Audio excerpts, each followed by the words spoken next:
Force field, of course, it's alien technology. Nothing that humans can do matches this. If I take my hand, because I'm a human, and try to penetrate the force field, you see I can't do it. I could push maybe about 2 centimeters in, and that's it. It doesn't hurt. It feels a little tingly. It doesn't hurt, but clearly the field is not going to let me through no matter how much force I apply to it.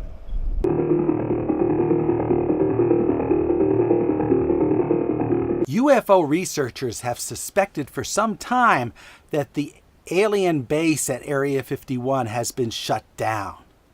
All of the operations there involving extraterrestrial craft have been moved elsewhere, and the big question is, where have they been moved? And now for the first time I can reveal that they have not been moved to one location, but to 17 different locations around the world, mostly in very remote places. The cover story for these installations is that they are schools, known as the United World Colleges. Colleges in this case refers to what Americans know as high schools. So these are schools for high school students situated around the world, but in some very strange and remote locations. On the surface, there is a school. There are students, there are teachers going about doing all sorts of schooly things. But what's important about these facilities is what is underground, because these schools provide a cover story for a vast underground base that is much larger than the school itself.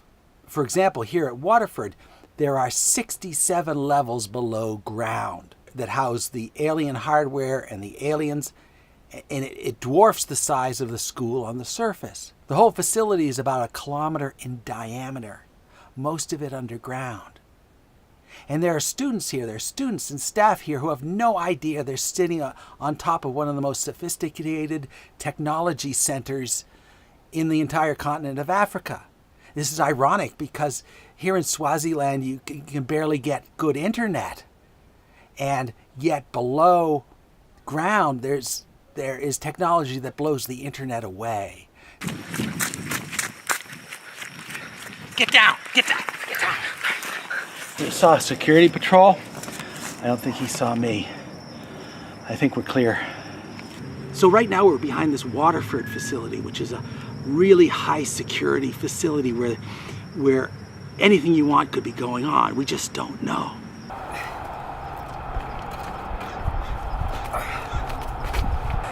It's essential that we get to the viewpoint by dawn on a Sunday morning, because that's when the supply ships come. And we have to come up from the back side of this viewpoint because we don't want security to detect us. If they know we're here, they're going to shut down operations and we won't see anything.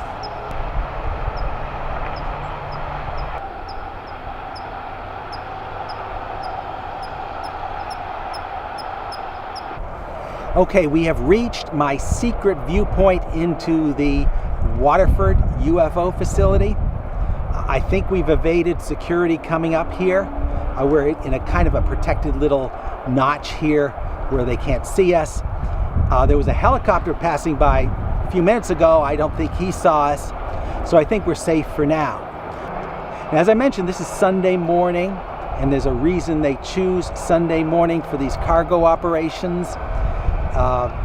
Sunday morning there are no classes on campus. There's nothing scheduled on campus. Most of the people on campus are sleeping in. However, there are going to be a few people awake, and that's why I have this. I'm wearing my radiation helmet, because they know that people are going to be awake, so they bathe this whole area with omega radiation.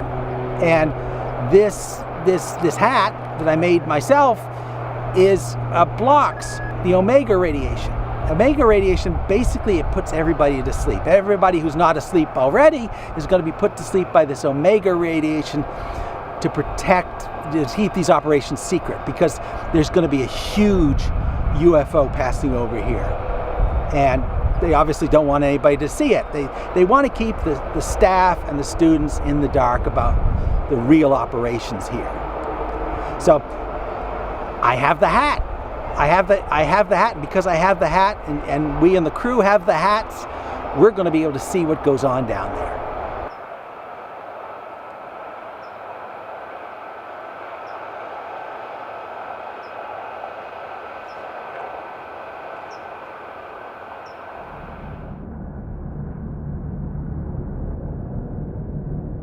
It was the biggest UFO I've ever seen, an alien craft longer than 2 soccer fields hovering over the Waterford facility. And I have the video to prove it.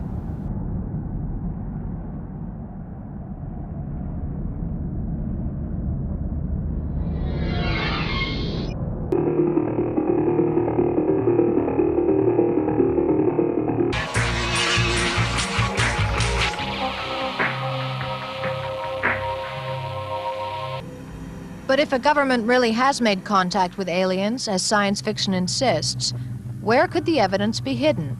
One suggestion is here, Area 51, a secret military base in the heart of the Nevada desert. The guards patrol the perimeter constantly in unmarked jeeps, and the penalty for crossing the boundary is death. Area 51 is only the best-known secret base in a vast military complex where anything could be true. Glenn Campbell quit his job as a computer programmer and moved to Nevada to try to find the truth behind the base, where it's rumored the military keeps several captured alien spacecraft. We don't even know who runs this base. We don't know who their bosses are. We don't know if they report to the Air Force or to the President or whoever. We don't know that there's any accountability at all out here. There are a lot of little valleys and desert nooks where you could hide secret facilities, where you could hide anything you want, where you honestly could keep alien craft secret.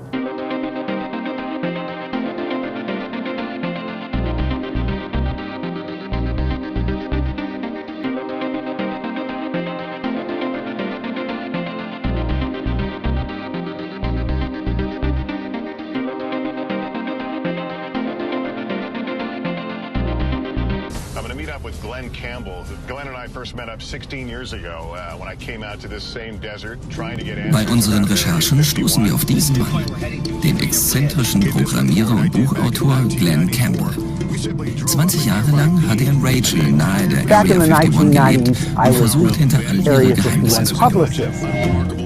I took it upon myself to tell the world, hey, there's a secret base out here. And I was wildly successful.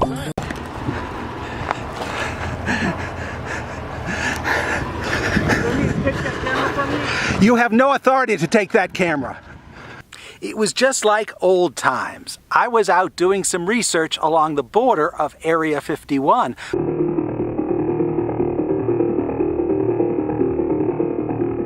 There are 2 kinds of aliens that occupy this base. One of them is your typical gray. You know, the guy with the bulbous head and the big eyes and the tiny body.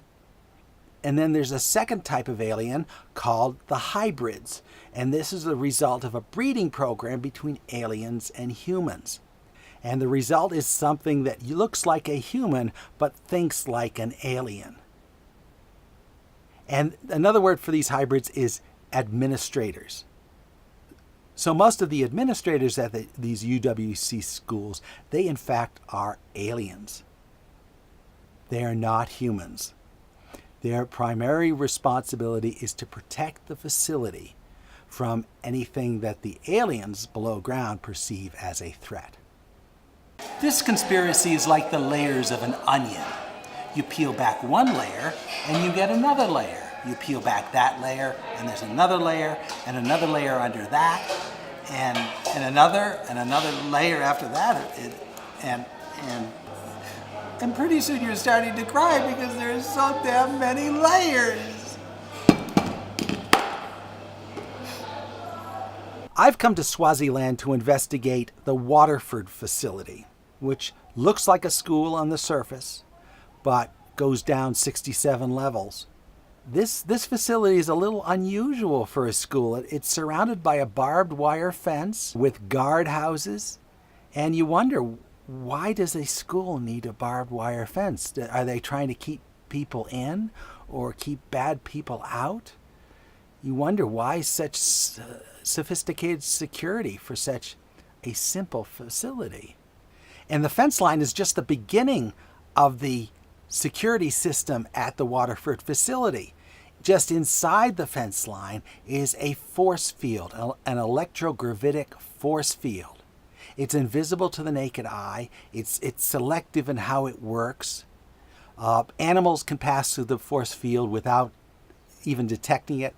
Certain humans can pass through the force field if their DNA is registered with a database. But if you or I were to attempt to cross this force field, we would be stopped. It pushes us back. It's like walking into a wall. Every one of these 17 facilities is covered by this protective dome that I call the UWC bubble. Normally you can't see it with the naked eye, but under certain atmospheric conditions, it becomes obvious. For example, I pulled these photos off the social media streams of the UWC school in Norway. Some naive photographer thought he or she was taking a photo of a rainbow, but it's obviously too perfect to be one. This, in fact, is the force shield interacting with the droplets of rain. Now, if that's not a smoking gun, I don't know what is. And what you see is a dome that covers the entire facility. It's a dome that protects the facility from terrestrial and extraterrestrial threats. It appears as a dome on the surface, but it's really a sphere that goes all the way around the underground facility. So you can judge the relative size of the underground facility from the curvature of the sphere on the surface. And I've tried to do the calculations as best I can, and that's where I come up with the rough calculation that this base is 1 kilometer in diameter. So the nature of this force field, people can walk through it. People who are students, who are staff, whose DNA has been registered with the database, they walk right through it without even knowing that it's there. But me, as an unregistered person, someone who's not authorized into the base, I'm walking straight into something that I can't pass through. The UWC bubble is not just a physical barrier, but an information filter. It's a semi-permeable membrane that allows only certain kinds of data to flow in and out. For example, the only information allowed to escape from the bubble is happy news that reflects positively on the school and its mission.